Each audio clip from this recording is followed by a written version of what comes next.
Muy buenas tardes. Quiero saludar al Congreso de la UNIC, a todas las autoridades, pueblos y comunidades que están hoy reunidas en este importante evento en Puerto Gaitán, Meta. Agradezco la invitación para compartir con ustedes algunas reflexiones sobre el papel que podría desempeñar la UNIC frente a los riesgos y oportunidades de los mercados de carbono, tanto para el ejercicio de los derechos de los pueblos indígenas como para la integridad ambiental de los territorios. Antes de empezar, quiero resaltar de nuevo la importancia que tienen estos congresos, la importancia que tienen las decisiones estratégicas nacionales de los pueblos indígenas para la defensa de los territorios y de los derechos. Esta defensa ha sido fundamental frente a amenazas externas y muy grandes, como el extractivismo, por ejemplo, que los pueblos indígenas han logrado frenar y contener en numerosos territorios del país.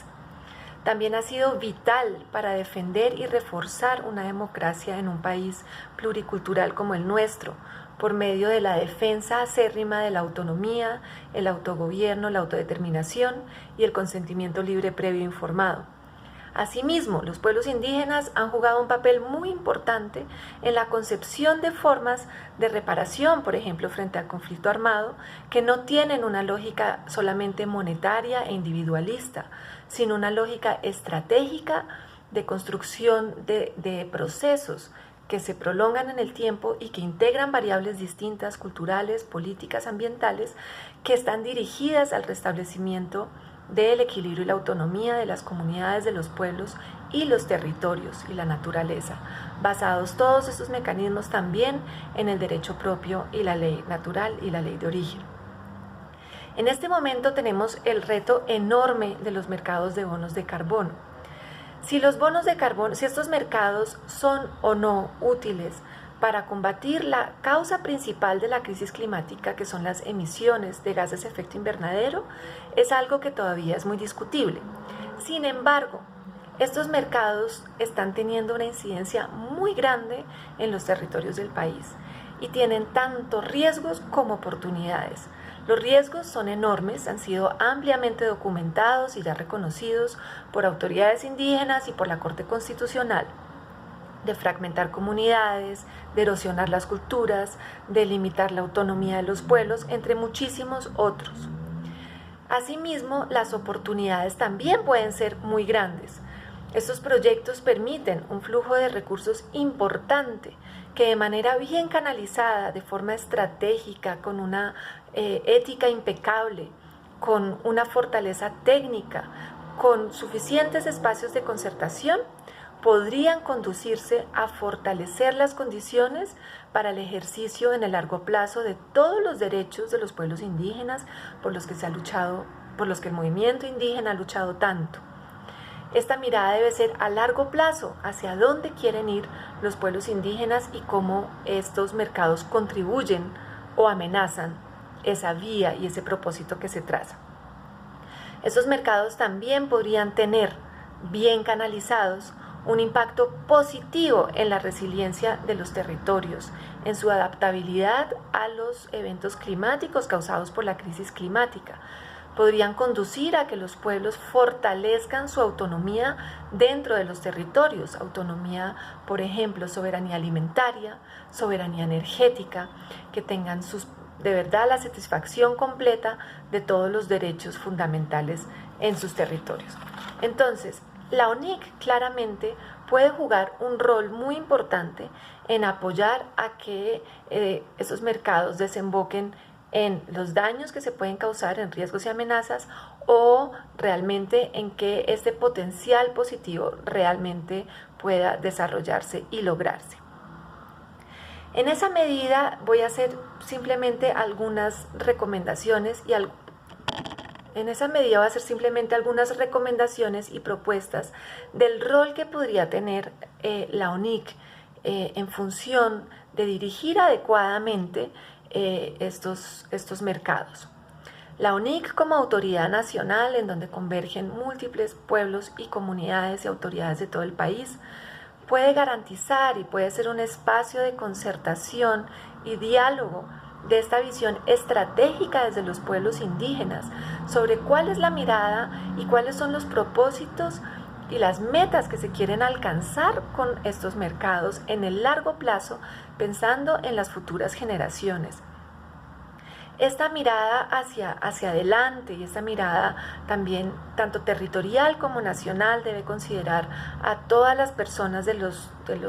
pueblos indígenas, las mujeres, los niños especialmente, pues porque son las personas que van a vivir los impactos que se van a presentar más adelante en un horizonte de tiempo amplio de 20, 30 o 100 años.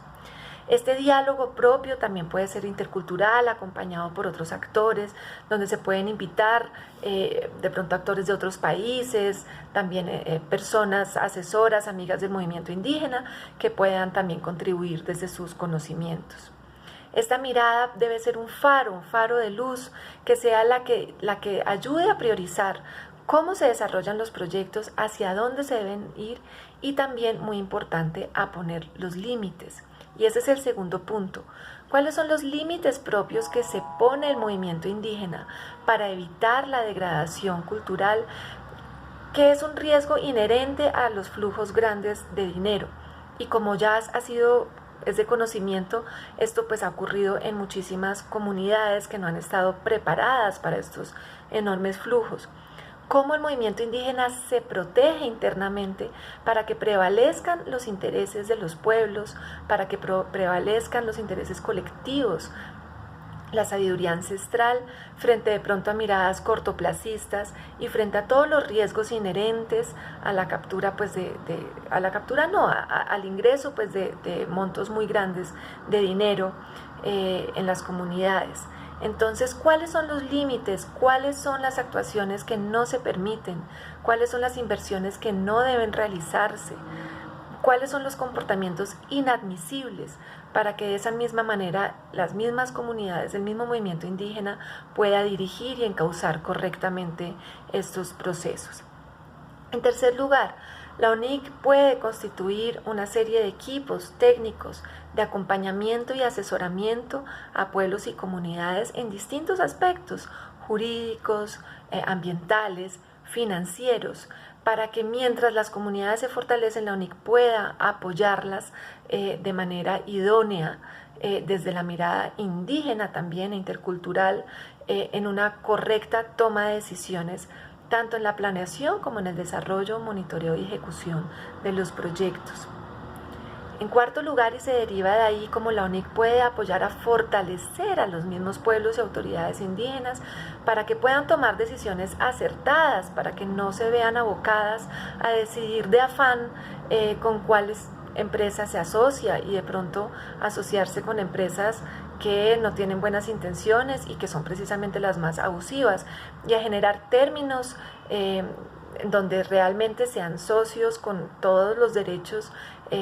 necesarios implicados en el proyecto y con las capacidades plenas de participar en todas las etapas como un socio de igual a igual o incluso como un socio mayoritario. Y en último lugar, creo que es muy importante en este momento particularmente, es cómo la UNIC puede apoyar el desarrollo de instrumentos normativos que en este momento son inexistentes en Colombia. Esta ausencia, este vacío de los instrumentos normativos, pues precisamente genera un riesgo mayor para las comunidades. Las autoridades indígenas son autoridades públicas y en esa medida deben aliarse con el gobierno nacional y todas las autoridades estatales para que estos proyectos realmente reviertan en el fortalecimiento del ejercicio de derechos y en el fortalecimiento de los territorios, y que realmente esos territorios puedan ser resilientes y estén adaptados a la crisis climática que estamos viviendo.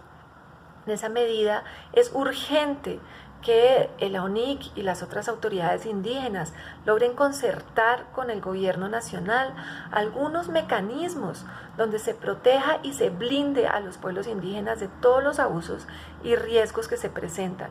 Estos mecanismos deben determinar todas y cada una de las etapas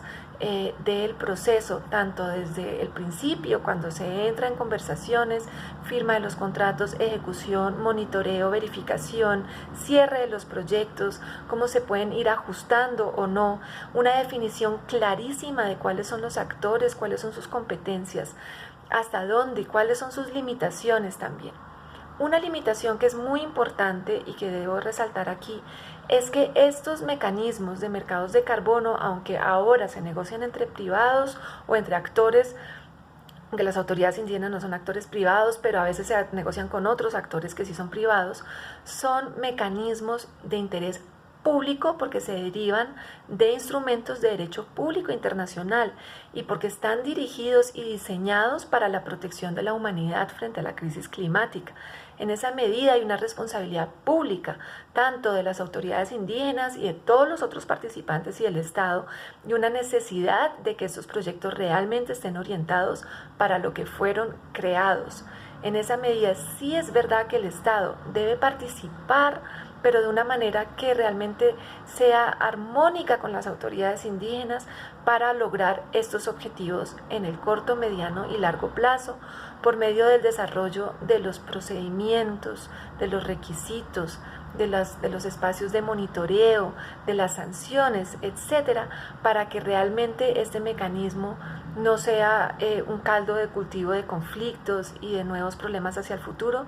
sino que bien implementado pueda derivar en el fortalecimiento del gobierno propio, del ejercicio de los derechos de los pueblos indígenas, de las soberanías territoriales y de una Colombia